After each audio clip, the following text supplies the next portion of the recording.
बोलिए भारत माता की, भारत माता की। धन्यवाद। विधानसभा सैंथिया के प्रत्याशी कैंडिडेट यानी प्रार्थी जिसे कहते हैं यहां पर श्री कृष्णकांत शाह, श्री उदय शंकर बनर्जी, श्री सुनील गुप्ता, श्री विश्वी नारायण, श्री संदीप नंदी, श्री श्याम सुंदर गोगई, श्री उत्तम मेका, श्री रमा विश्वास और इस सभा में मौजूद मेरे सभी सम्मानित बहनों एवं भाइयों, सबार आगे आमी बांग्लार माटी के एवं बांग्लार मानुष के अमर प्रणाम जानाई।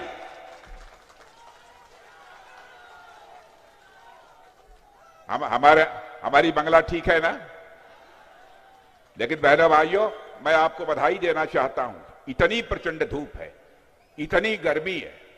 मैं देख रहा था कि बड़ी संख्या में उधर से आने वालों का सिलसिला जारी था।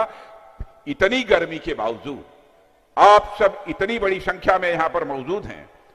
इसका मतलब आपने मन बना लिया है कि यहां के बीजेपी कैंडिडेट को भारी मतों से विजय दिलाकर हमको पश्चिम बंगाल की विधानसभा में भेजना। और आपका यह उत्साह देखकर, आपका जोश देखकर मुझे पक्का विश्वास हो गया है कि आपने अब मन बना लिया है। बहुत हुआ जोड़ा घास फूल, बंगाल मांगे कमल का फूल। लगता है मुझे आपने मन बना लिया है। मेरे बहनों भाइयों, मैं जानता हूं इस धरती को, यह धरती वीरों की धरती है, साहस की धरती है, स्वाभिमान की धरती है और बलिदान की धरती है। आज हम सब उसी विरासत को आगे बढ़ाने के लिए यहां पर एकत्रित हुए हैं। हम कैसा बंगाल बनाना चाहते हैं? हम बंगाल बनाना चाहते हैं, सशक्त बंगाल बनाना चाहते हैं, मजबूत बंगाल बनाना चाहते हैं। ऐसा एक विकसित बंगाल बनाना चाहते हैं जहां की कुछ ही समय के अंदर, 10 साल के अंदर यहां से गरीबी को पूरी तरह से समाप्त किया जाए। हम ऐसा बंगाल यहां बनाना चाहते हैं। मेरे बहनों भाइयों, यह महान देशभक्त गोपाल कृष्ण गोखले ने एक बार कहा था कि भारत जो कल सोचने वाला होता है, बंगाल पहले ही सोच लेता है। यह बंगाल की सबसे बड़ी विशेषता है। यानी यहां तक पश्चिम बंगाल का सवाल है, पश्चिम बंगाल हर मामले में बराबर आगे रहा है। और मैं आपको विश्वास दिलाता हूं, आप केवल 10 साल के लिए भाजपा को यहां समय दे दीजिए बहनों भाइयों, फिर से आपका पश्चिमी बंगाल सभी मामलों में आगे रहेगा। मैं आपको विश्वास दिलाता हूं। आज हमारे प्रधानमंत्री के नेतृत्व में देश लगातार आगे बढ़ रहा है। मैं ममता दी आपसे पूछना चाहता हूं, जब देश आगे बढ़ रहा है तो पश्चिमी बंगाल यह क्यों पीछे है? इसके पीछे क्या कारण है? यह बंगाल की जनता जानना चाहती है। सारी देश भर में निवेश हो रहा है, लोग आकर बाहर से पैसा लगा रहे हैं, उद्योग लगा रहे हैं, इंडस्ट्री लगा रहे हैं और यहां के लोगों को नौकरी मिल रही है। लेकिन टीएमसी सरकार में जो इंडस्ट्री हैं, जो उद्योग हैं, यहां लोगों को काम देने की बात तो दूर, वहां पर उत्पादन होने की बात तो दूर। आज सारे के सारे इंडस्ट्रीज वाले भी, उद्योग वाले भी बाहर जा रहे हैं, यहां पैसा लगाने वाले लोग भी, ताकि आपकी गरीबी दूर हो सके, यहां की समस्याएं दूर हो सके। वह पैसा लगाने से डरते हैं कि पता नहीं यहां के कुछ जो है गुंडे बदमाश क्या कर देंगे और सरकार का संरक्षण हमको प्राप्त नहीं होगा। इसीलिए इसी डर से वह बाहर जा रहे हैं। बहनों भाइयों, इसको कोई नकार नहीं सकता है। तृणमूल कांग्रेस के शासनकाल में भ्रष्टाचार बढ़ा है, भूमाफिया बढ़े हैं और यहां पर भाई भतीजावाद भी बढ़ा है। और मैं आज आपको विश्वास दिलाकर जाना चाहता हूं, आप यहां पर भाजपा की, बीजेपी की सरकार बना दीजिए। बहनों भाइयों, सारे गुंडे बदमाश या तो अपने घरों में दुबक जाएंगे या जेलों में होंगे या तो ऊपर चले जाएंगे। मैं आपको विश्वास दिलाता हूं।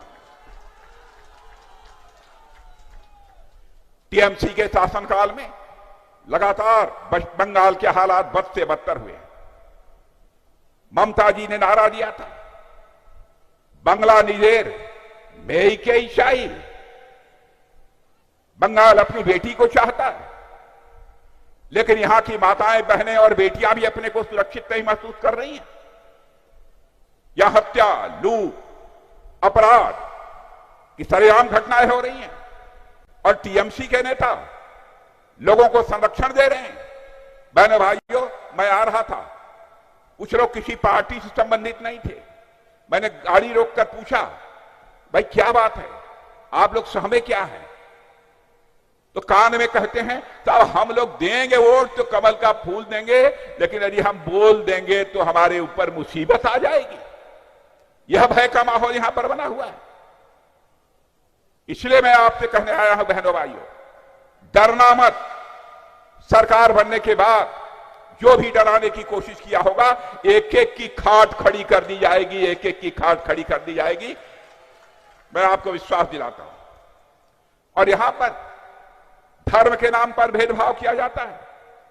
मेरे बहनों भाइयों, जाति, पंथ अथवा धर्म संप्रदाय के आधार पर कहीं भेदभाव नहीं किया जाना चाहिए।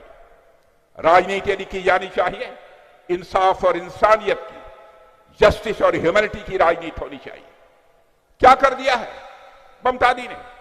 मैं उनसे पूछना चाहता हूं, आपने मदरसों के लिए 5,700 करोड़ रुपया दिया, लेकिन यहां के इंडस्ट्रीज के लिए केवल 1,400 करोड़ रुपया दिया।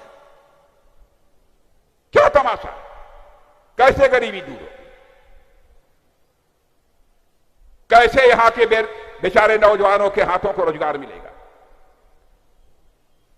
बहनों भाइयों, राजनीति केवल सरकार बनाने के लिए नहीं की जाती है। राजनीति की जाती है तो देश बनाने के लिए राजनीति की जाती है, राज्य बनाने के लिए राजनीति की जाती है। हम तुष्टीकरण नहीं चाहते, हम चाहते हैं संतुष्टीकरण। एक यहां पर शिक्षक थे जिनका नाम था काजी मासूम अख्तर। उनके ऊपर अटैक केवल इसलिए कर दिया गया क्योंकि वो अपने बच्चों को देशभक्ति का पाठ पढ़ाते थे। उनका कहना था, बच्चों तुम लोगों को देशभक्त रहना चाहिए।